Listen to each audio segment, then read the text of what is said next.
Good morning, everyone. Thank you for being here this morning to talk about short-term rentals in the Arch Cape area, specifically in the Arch Cape Rural Community Residential Zone. This is Gail Henriksen. I'm the Community Development Director for Clatsop County. And with us today, we have Monica Steele, who's the Assistant County Manager, Jennifer Carlson, whose title I will goof up, but you are, I know you have a new title. Finance and Budget Manager. Finance and Budget Manager, thank you. And Suzanne Johnson, who's the Director for Assessment and Taxation, and Rob Ledgerwood, who's our Code Compliance Specialist. Before we start, since we're using the GoToWebinar, which is a little bit different from the GoToMeeting that we've been using, I just wanted to show you some of the features and how you will be able to use it during this presentation. So I've got a picture up here on the screen, and this should be a little toolbox that you will see pop up in the corner of your monitor if you're using a computer monitor. You'll see on the left-hand side, there's a little orange arrow that you can pop in and out to hide this sidebar. You'll see that you are currently muted. Right now, everybody but the presenters right now are on mute. And so when we get to the public comment portion, I'll be taking people off as they're called. I'll be taking them off of mute, but make sure that your mute button is unmuted when you begin to speak. We have, you'll see down here, there's a list of little gray tabs or bars that go across this box, and you can bring up who the attendees are. You'll see your name if you scroll up and down. On the left-hand side, next to your name, you'll see the little mute microphone. When it's red, that means you can't speak, or you can speak, but we can't hear you. So you want to make sure that's green if you're going to be speaking. And then there's a little hand right here, which if you have a question, you can raise your hand and I'll call on you. There will also be a chat box on your screen where you'll be able to chat, type things into the chat box. And then there's also a question box where you can type in questions as well, and I'll be monitoring those and making sure that we get all those questions answered today. We do have an hour scheduled for this meeting. For those of you who are interested, immediately following this at 10 o'clock, the Southwest Coastal Citizen Advisory Committee will be holding their monthly meeting, and you can find a link to that on the county's website, and I will post that in the chat box as well. All right, so we are going to go ahead and get started. Rob is going to give us a presentation, and I'm going to transfer this over to him, and we will be on our way.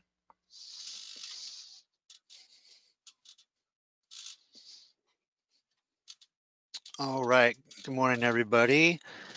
Make sure I get my screen selected here for everybody to see.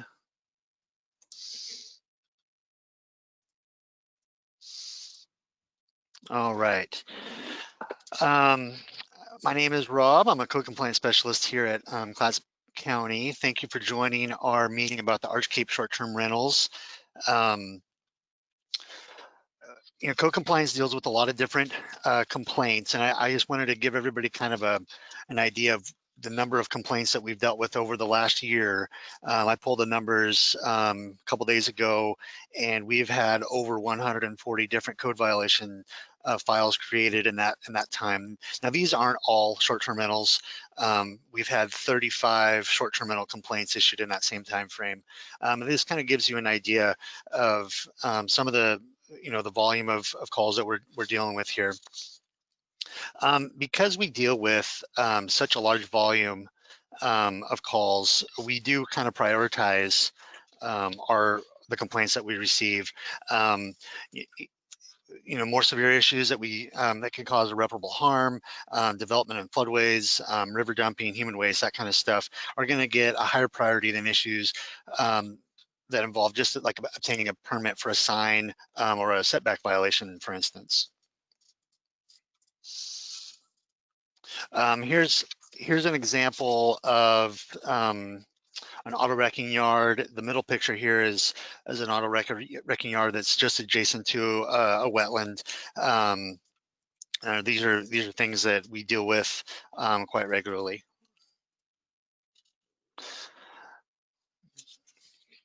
We commonly work with the building department on unpermitted buildings. Here's an example of an unpermitted building that we responded to in the last year. We received complaints regarding health and safety issues as well. This building is obviously unsafe. This building being held up by a couple of timbers, and this is one of those issues that we work with the building department on. Tent and RV occupation is a growing concern, both for the individuals in these situations, but also for the public and for staff.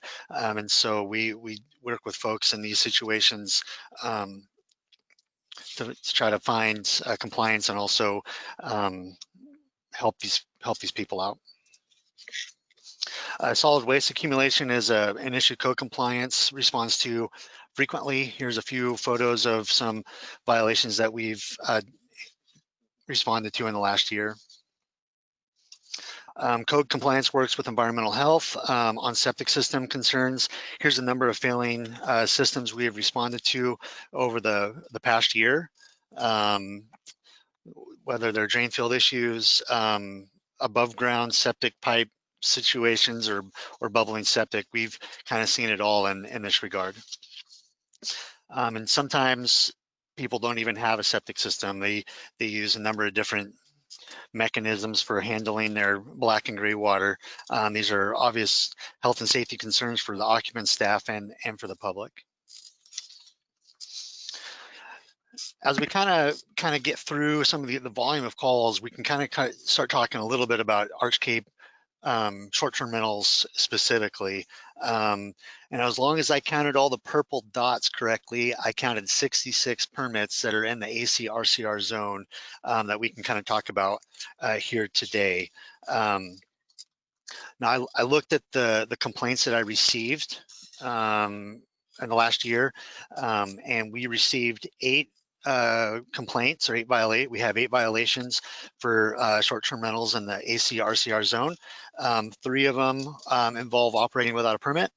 3 involved operation during the emergency order when the COVID situation first came about, and 2 of those situations were for parking violations. It kind of gives you an idea of some of the variety of calls and issues that we deal with. Kind of talking more specifically about the complaint process in general. One of the things that we want is, the first step is we want the complaining party to first attempt to contact the person designated on the permit, describe the problem. The contact person needs to respond promptly and try to deal and resolve those issues or violations. And then the code allows, if that response is not satisfactory, the complaining party can also submit a written complaint to the county. And we definitely try to respond to all those complaints as promptly as we can.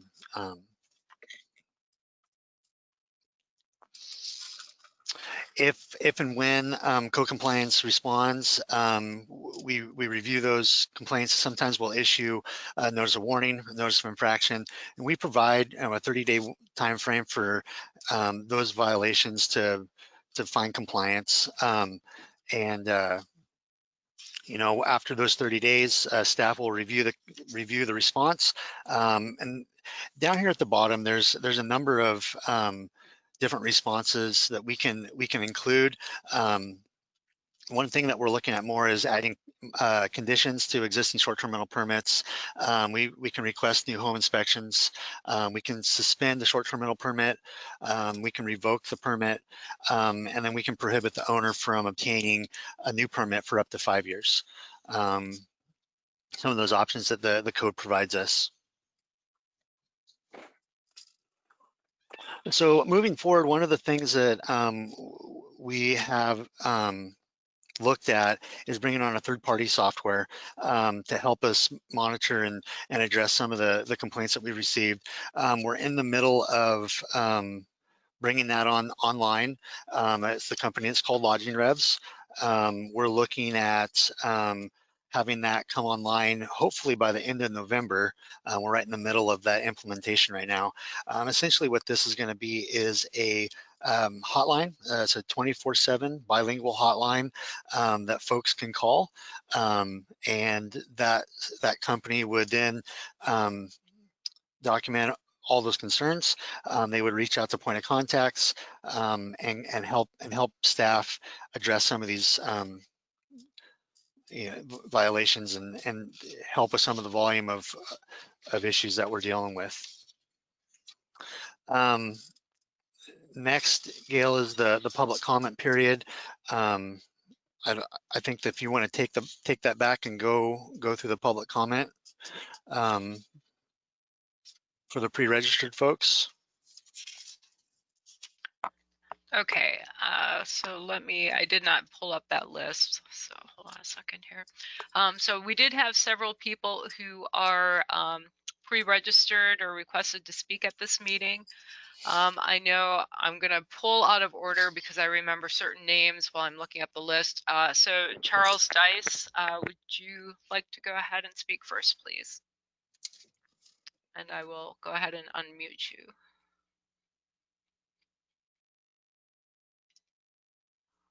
Okay. You're ready, Charles. Okay, good. Thanks for the opportunity to speak and for addressing the short-term rentals in Arch Cape. I'm kind of speaking in my capacity as a board member and president of the Arch Cape Falcon Cove Beach Community Club. We have a number of members in Arch Cape, and this issue has come up quite a few times in our community club meetings.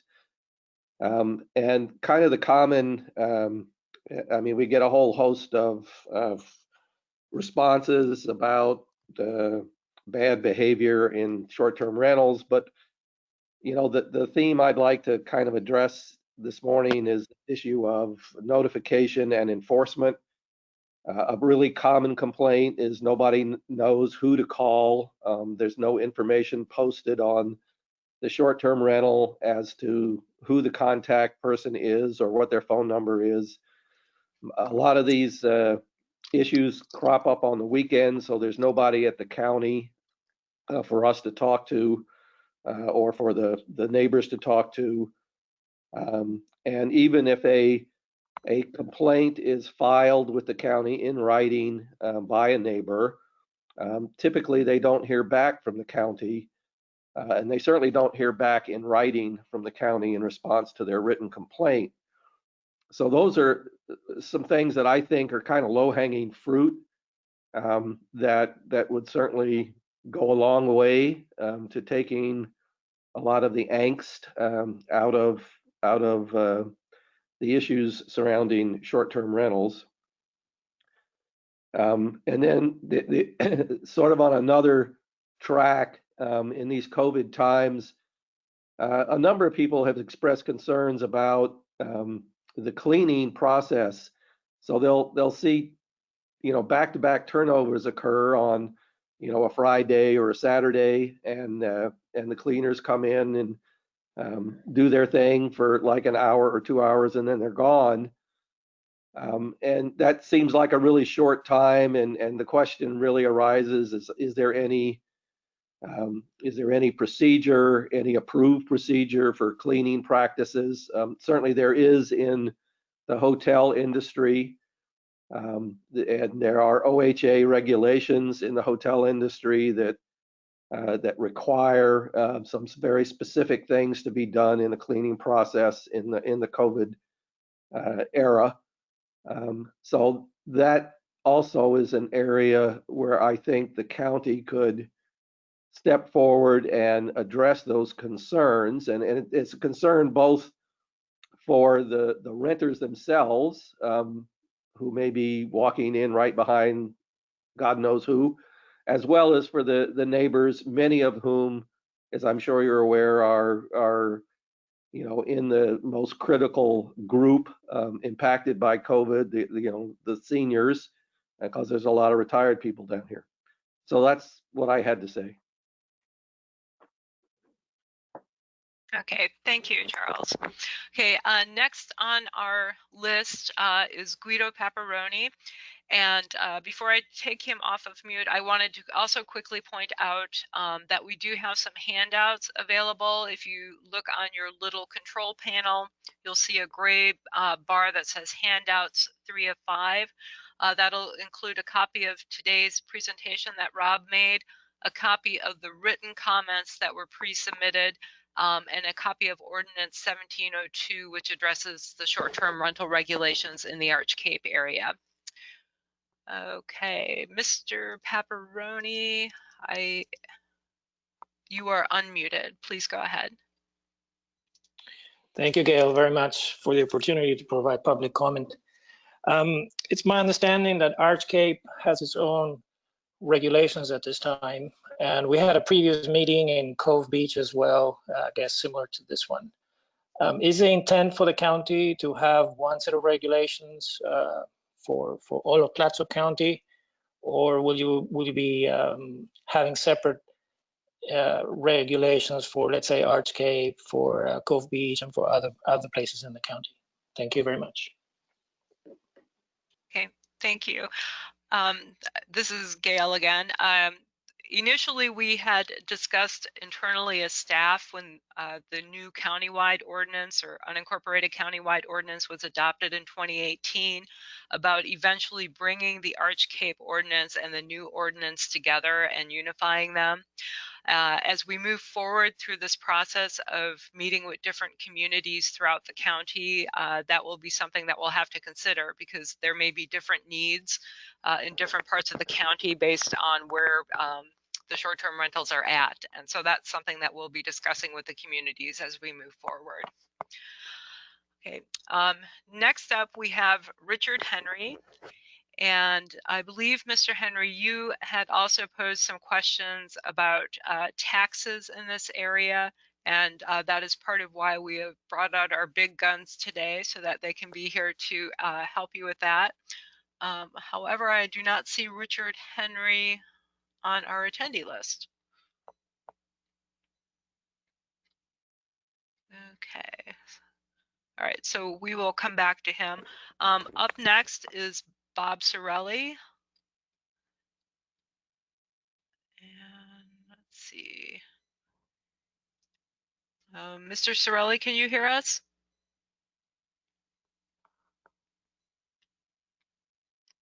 He says he cannot get audio. Okay, so we will come back. Next up is Todd Lundy. And let's see here. Oops.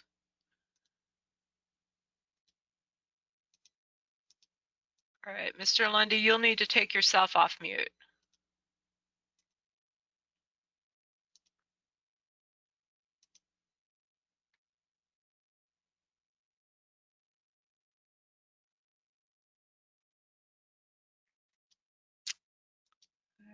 Okay, we will come back to him as well. Next up is Justin Hawkwood. And Mr. Hawkwood, you're unmuted. I'm sorry, I guess there was a misunderstanding in the signing up for this process. I didn't actually mean to want to speak at it. Thank you, though. Okay, no worries. Okay, next up is Zoltan Lundy.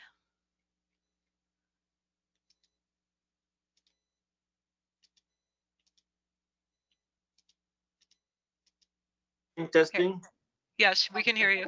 Hi, good morning, everyone. Yeah, so my thoughts on the matter. First of all, I'll say that we built our house putting $600,000 into the local economy with the intention and need to generate rental income on it. That was part of our plan from the beginning.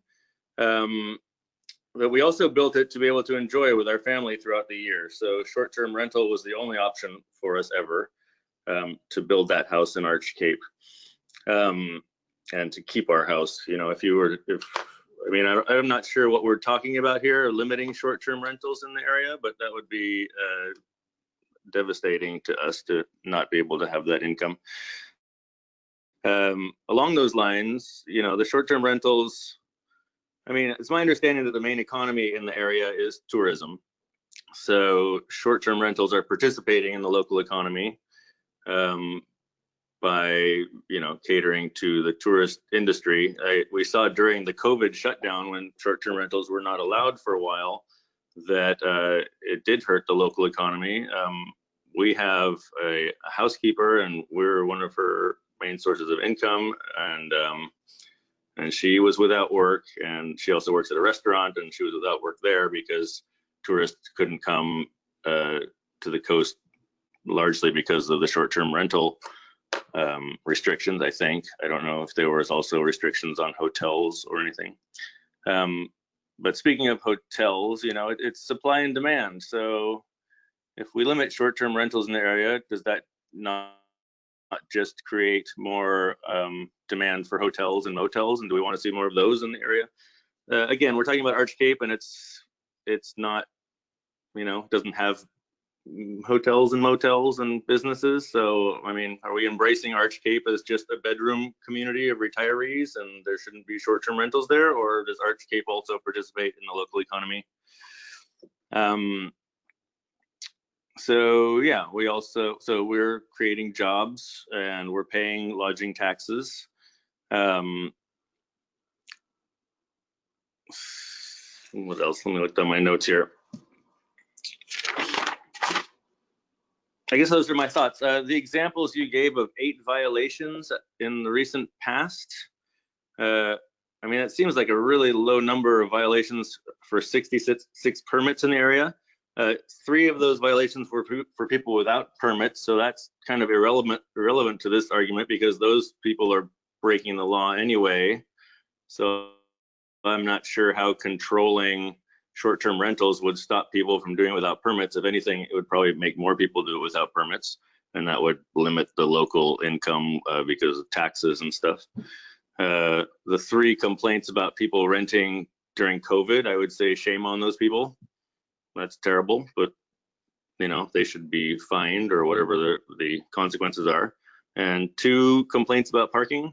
I don't know, was this in the last year? It seems like, I mean, people park like jerks sometimes, whether they're short-term renters or not. So is that a deal breaker to parking complaints out of 66 permits? Seems like, I mean, those seem like shockingly low numbers of complaints to me for what we're talking about here personally. But again, they should all be addressed as they come, and shutting down local short-term rentals I don't think solves the problem at all. It probably just might make it worse because you'll have more people operating without permits. And I think that's all I have to say. Thank you very much. Okay, thank you. Before I move on, we have a question from Greg Morse. How much money did Clatsop County collect in 2019 from the Arch Cape transient room tax? Hi, this is Monica Steele. And so overall, we collected in the 1920 fiscal year $777,700. All of this is not collected from Arch Cape, though. There is about 50% of our short-term rentals come from the Arch Cape and Falcon Cove area, 39% from approximately 39% from Arch Cape and 11% from Falcon Cove. And then of those monies that are collected, based on the statutory requirements, 188,300 of that money that was collected is dedicated to tourism promotion. And then again, of that 777,000, 57,075 has been dedicated by the board to go to public road and drainage improvements, primarily in the Arch Cape area. So again, about 50% of that 777,000 was generated between Arch Cape and Falcon Cove. Okay, thank you, Monica. Up next, we have Jake Lewis.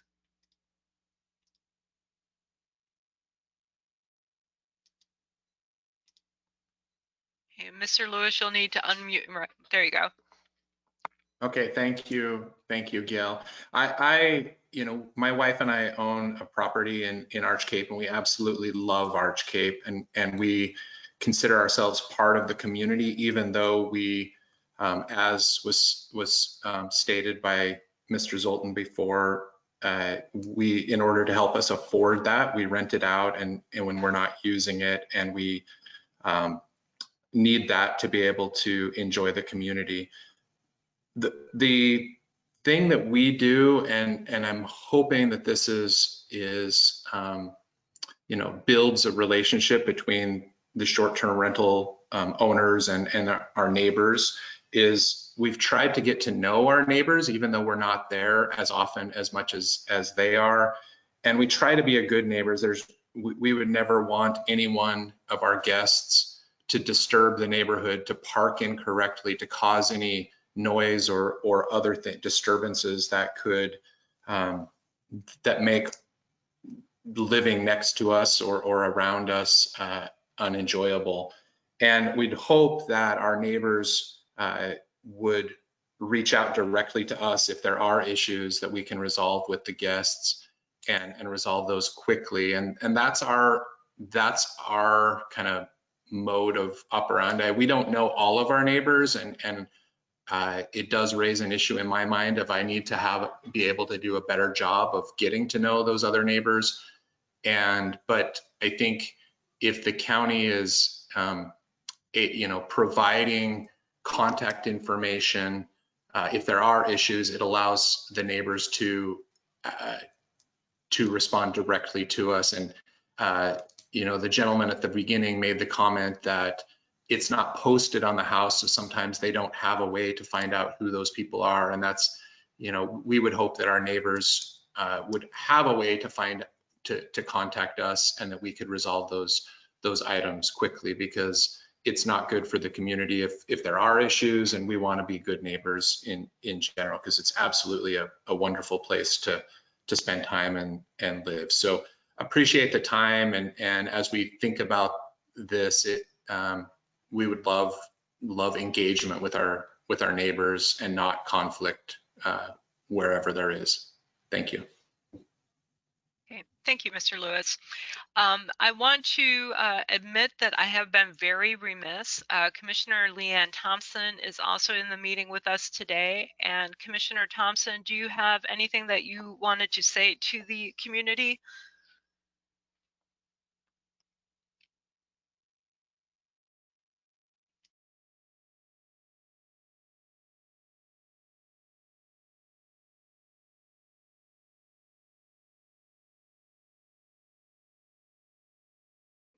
Okay, we will come back to Commissioner Thompson. Let's see here. Next up, we have Jan Pretty. Okay. Do you hear me now? Yes, we can. Okay.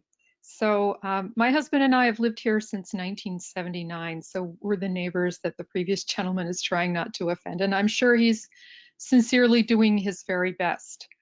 I think we do have concerns, and this may not be purely with short-term rentals, but many people who use the beach, and particularly short-term renters, are unaware of the law. So we see fires, we hear noise, we see public urination that should not be happening on our beach. I think what we would most appreciate, I have a list of concerns, but I think what we would most like to see is that both residents and particularly people who are renting would become more aware of the Marine Mammals Act, that you should not go near or cause anything to go near or interfere in any way with marine mammals, that you cannot pet a deer, that eagles do not need to be rescued and should not be approached if they land on the beach, that fires should not be lit next to the green line. There are rules about the size of fires, what they can be made of, and where they can be burned on the beach. I'm concerned that during a burn ban regularly, year after year, when we've entered fire season and there's been a burn ban, I still see fires on the beach. And I have been verbally abused when I tried to point out that they're burning a fire, or they've left a fire to burn overnight unattended, without putting it out properly with water, not with sand. The state requires that fires be put out with water. We've had way too many dogs loose on the beach, and there is a leash law, and I know local people who go out at 6 o'clock in the morning because they're local and their dogs are friendly with each other and they're fine, and it's 1 or 2 or 3 at a time. But by the middle of the day, there's a dozen dogs and they don't know each other, and it's dangerous, potentially dangerous. Poop bags. I don't understand why people collect dog poop into a bag, knot it, and then they don't bother to carry it away. Why bag it to begin with? I'm tired of picking up other people's cigarette butts and syringes off the beach. I'm concerned about lights that are left on, outdoor lights that are left on all day and all night. And again, often this is because the person renting the property isn't aware that those lights are on, or doesn't understand that you don't need to be afraid of the dark here. There's nobody creeping around. You're not safer. There have been studies that show even in cities, you're not safer with outdoor lights on. And it's annoying to have light shining in through my windows. So again, I think what I would like to see is that somehow we make both residents, and especially short-term rentals, people who rent property, and the people who rent the property, that they are aware of state, local, and federal regulations, because too often they violate these, and I don't even know who to call.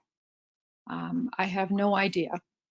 But thank you for listening. I appreciate that you're having this. I understand you're not trying to eliminate short-term rentals. You're just trying to help everybody get along better, and I think that that's a very valuable service. Thank you.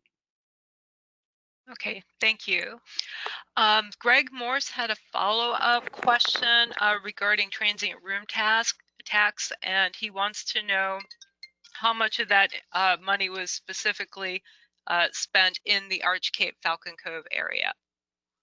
We don't track funding that way, and so I can't report. It's what is the discretionary money is used throughout the county for law enforcement, clerk and elections, tax and assessment, code compliance, planning. So it's used countywide. Meetings such as this is staff time. I don't have the exact number, but the $57,075 that was spent on public road and drainage improvements, approximately 75% of that money was spent in the Arch Cape area, based on the way that was written by the board. So. Okay, thank you, Monica. Next, we have Linda Eierman.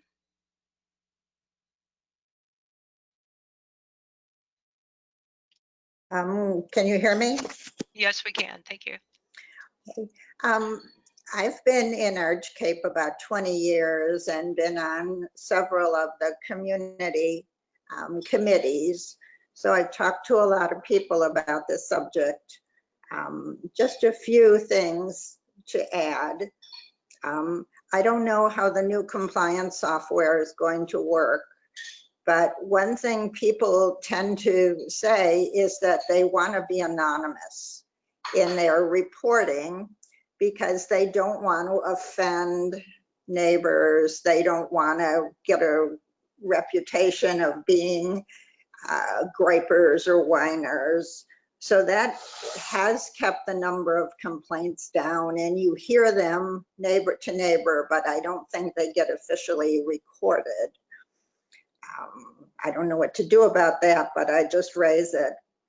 Also, the 8 complaints I would say that the rules require us to try to resolve them ourselves, and I think some of us do try to do that. If the parking at the rental or across the street doesn't seem right, well, we're supposed to talk to the property management company or the owner, and I think some people do that, so that is working to some extent. I do believe, though, and this was the subject of a written comment I filed, that the very most important thing we could do would be to facilitate communication between the owners who rent and the owners who don't. Because if we can get people talking at the front end about what their expectations are and how they're going to be met, I think a lot of the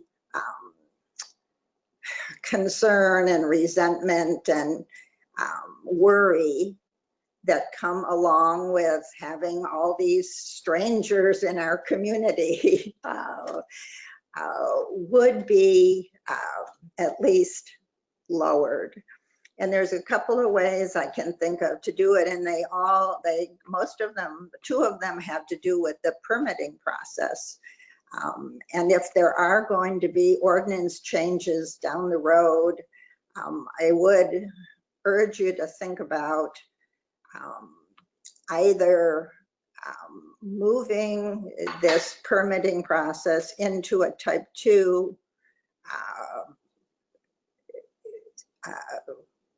procedure, so that the surrounding neighbors and the neighborhood associations can get notice that an application's been filed and can submit comment and perhaps attend a hearing before a permit's granted, so that we can get people talking to each other before the house next door becomes a rental.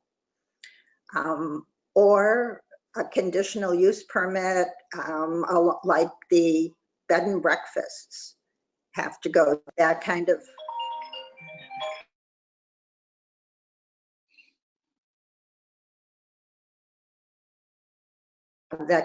process. There isn't really any good reason for bed and breakfast to be treated differently than short-term rentals. Bed and breakfasts have an owner right on site. And that, again, would get notice to the community before a house is turned into a rental or before the renewal comes up, so that people can get together and talk, or at least just have a community meeting when a house is submitted for a rental application, give people the opportunity to get together. And I wouldn't be surprised if we know, as Mr. Lewis says, if we know each other personally, that a lot of the emotions that go along with this might be tamped down. So my pitch. Okay. Thank you, Ms. Eierman. Okay, before we move on, I believe that Commissioner Thompson is ready to speak if she has anything that she would like to share with the community. Department Director Henriksen, thank you for your specific support in the matter of technology. I'm grateful. So I'm also grateful to all the neighbors who've come together. I spent a fair amount of time yesterday afternoon speaking with County Council, looking to understand how to move through this whole process of how do we define neighborhood livability? How do we support neighborhood livability? Because really, for me, that's the issue that we're attempting to deal with. And it's in our definition of the problem that points us toward various solutions. I'm delighted to hear specific support, thank you, Linda Eierman, for communication with each other. Because I have to say, I have also tried to inform people who've been in my neighborhood. I don't know whether they're second homeowners. I don't know whether they're transient occupancy folk. I don't know whether they are, we call them day trippers. I don't know who they are. They're doing illegal, unhealthy things. If I attempt as a person to interact with them, maybe I could be more effective somehow. It hasn't worked well. So I like the idea that we be good neighbors to each other, that we talk to each other, that we get acquainted with each other. We attempt to understand each other's point of view and each other's needs, because ultimately we're in this together. I'm always conscious of the risk of Mother Nature with a storm, with wildfires, with a tsunami. Really, we're going to be here together in the short term, in the long term, in good times and bad. How do we be good neighbors together? And meetings like this, thank you, staff, is an excellent way to proceed. Of course, we're going to look at where does the money come in? How does the money go out? What are the results we achieve? We're also going to look at, should there be greater or different regulations? Fundamentally, we need to be good neighbors together, and this is the way that we do this going forward. So thanks to everybody to be here today. Gail, thank you for giving me a chance to say that. Okay, you're welcome. Thank you, Commissioner. Before I go on to the next speaker, Mr. Cirelli did put a written comment into the question box since he was unable to connect via audio. Mr. Cirelli says he is a 40-year full-time resident in the south end of Arch Cape, also 6 years on Cannon Beach Rural Fire District Board. Off-street parking is a problem district-wide. Issues of life safety if we can't get equipment to a call. Off-street parking is a topic with City of Cannon Beach, and the county needs to enforce the parking regulation for registered short-term rentals. I believe it is 1 car per rented room plus one, i.e. a 3-bedroom house needs 3 + 1 off-street parking. County says if you can't provide that, then park in the street. So who is liable if emergency staff can't get to a home because of parking?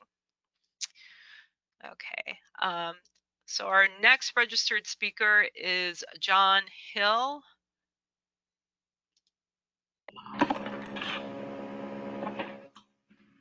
Hi, can you hear me?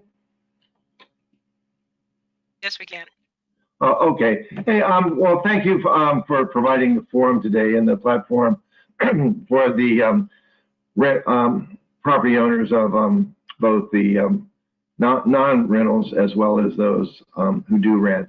I'm kind of in the middle. I do have a short-term rental permit. I am winding down my rental of it.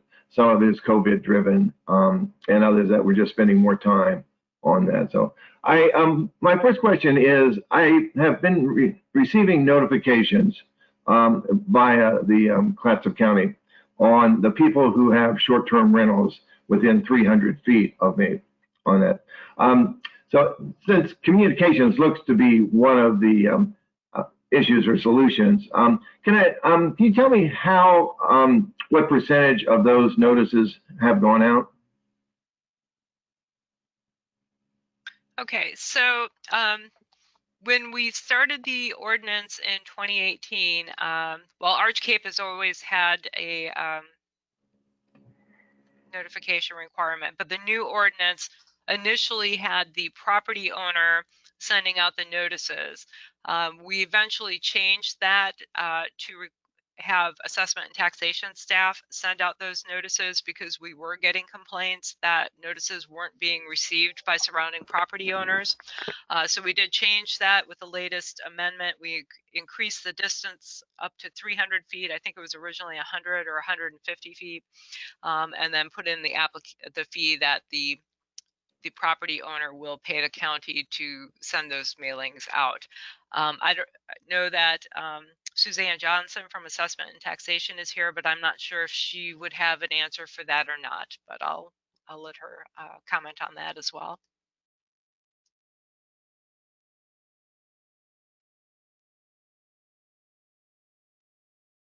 Can you hear me now? Yes. Okay. My answer would be that 100% since the new change or amendment to the ordinance, we send out the notifications in a timely manner and 100% of them. Okay, thank you. Okay, let's see here. Next we have Beth Radich. Hi, can you hear me all right? Yes, we can. I want to echo all the thanks for everyone being involved in this. It is an extraordinarily time-consuming topic, both every day in our community, especially in the busy summer months, but ongoing to really understand what is happening, how the policy was formed, what's happening with enforcement, etc. So I kind of want to hit on a few macro topics. I am really concerned about the health aspect of very little oversight with these properties and the great spike and increase in these properties, and especially with owners that have nothing to do with the community, that are just simply running businesses. Businesses have costs, and those costs should be borne just like a bed and breakfast or a hotel, where there should be regulations, I believe, by OHA about mask wearing by the workers who clean these establishments or come in to service them. We're not seeing anyone coming to clean wearing masks or gloves or following those types of guidelines. So we're really curious, does the lodging industry as a whole have different rules that they're being held to that short-term rentals aren't?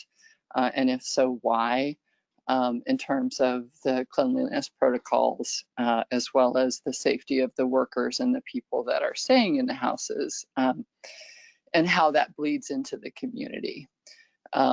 Currently, I couldn't find specifics on the OHA website, but I did find that they're still recommending not to travel and not to stay in lodgings away from your primary area, and to avoid that. So it seems like policy is still supporting that movement and transmission of a lot of people from out of the area. So we're pretty concerned about that. So the health issues, I think, are still foremost in a lot of our minds. I think another big macro issue, and I sat in a good meeting with Gail and the commissioners and folks from Arch Cape about the housing supply. We can talk about these being houses or how we've invested a lot of money to run businesses in residential neighborhoods, but the fact of the matter remains these are residential neighborhoods, not business commercial zones. So we are having commercial activities that don't have the same requirements or oversight as a lot of businesses, and it's pretty tough, I think, by hearing Rob's numbers and even people who have short-term rentals on this call saying, wow, that seems like a really low number of reports or violations. Well, I can tell you it is. In this community, we are tracking reports and violations, and the numbers that Rob reported do not represent the reports that are happening. So I think, we have this business model in residential neighborhoods. It is taking housing supply away from families. We don't consider this a bedroom community. I'm a full-time volunteer in this community. My husband gets up and goes to work every day. Living next to people who are here for partying makes that very difficult. I think that's why we have zoning policy, but at a macro level, this county is looking at trying to find funding to build affordable housing. Well, we have affordable housing. The most affordable housing we have is the supply we already have. It's policy and how we're using it. If we enforce our zoning and really take a look, does this community need 30% rentals?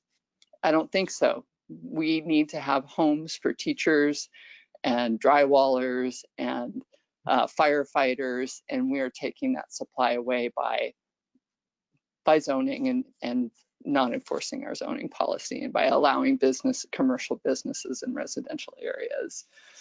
I think I really want to talk a little bit about the enforcement. I think we have a really great team, as evidenced by them setting up these calls. I've tried to partner with Gail and Rob and had good conversations and share the community feedback that we consistently get. I think they have a really big job, and I think the sheer numbers and volume of what's happening make it a very difficult thing to enforce and to have a complete picture of. So as a community here, we're so far away from Astoria, we do see things. We see things like Jan described and our county commissioner described every day. And I think there are a lot more reports happening, whether they're taken seriously or they're just so low on the rung of other things that this team is having to deal with in Astoria and further north. You know, we're not sure, but we're definitely not seeing the change that we need to see in this community. And so much of the onus of the reporting and the tracking and the talking to your neighbor and talking to the next person in the house and the next person who bought it and the new management company is falling on residents. We're picking up the trash.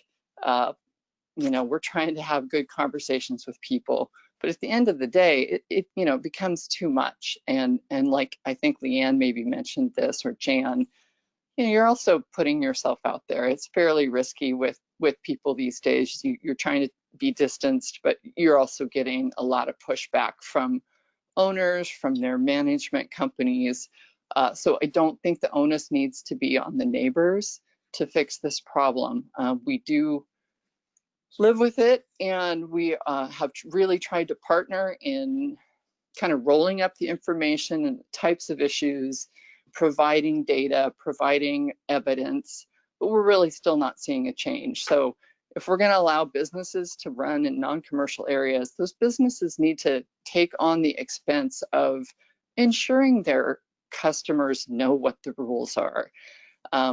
You know, I hear business owners of these rental properties throw up their hands and say, well, we can't control everybody. The thing is, you're running a business. If you can market your business and make enough money to cover $1 million house, I think that you can take on the responsibility to ensure your customers know the rules of what the rental business requires and what the county requires and what the neighborhood requires. And you have to take that responsibility on, and it can't be the neighborhoods or the residents' responsibilities to do all that enforcement.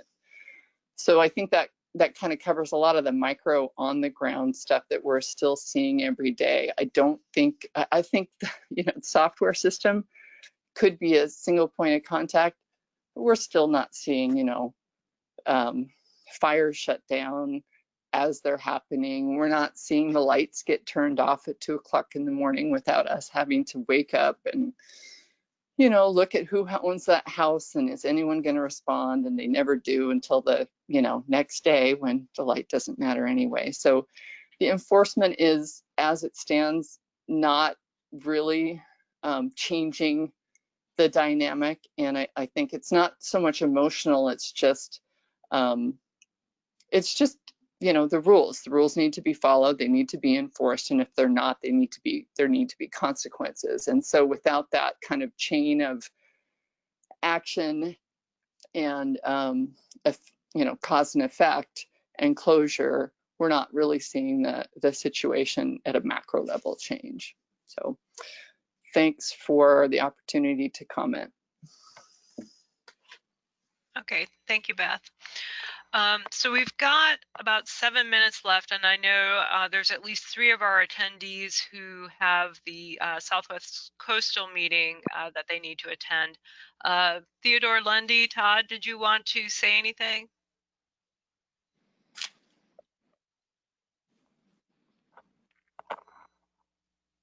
Okay, he may be having... Oh, there, can you hear me now? We can.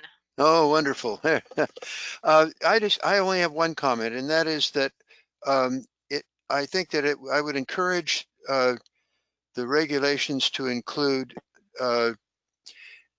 keeping people from being able to license their facilities if they run into a lot of problems. So the taking away of a license would be a good way to help the community get rid of problem renters and rentals. That's all. Okay, thank you, Todd. Okay, I want to take a few minutes and just go through the questions and comments I've received while people have been speaking. We have gone through our entire list of registered speakers at this point. So I had a comment from Jeff Kittle who says, all Starfish vacation rental properties have a short-term vacation rental sign with a phone number and address in Arch Cape as well as in Cannon Beach and Manzanita. I read Mr. Cirelli's comment. Did that one.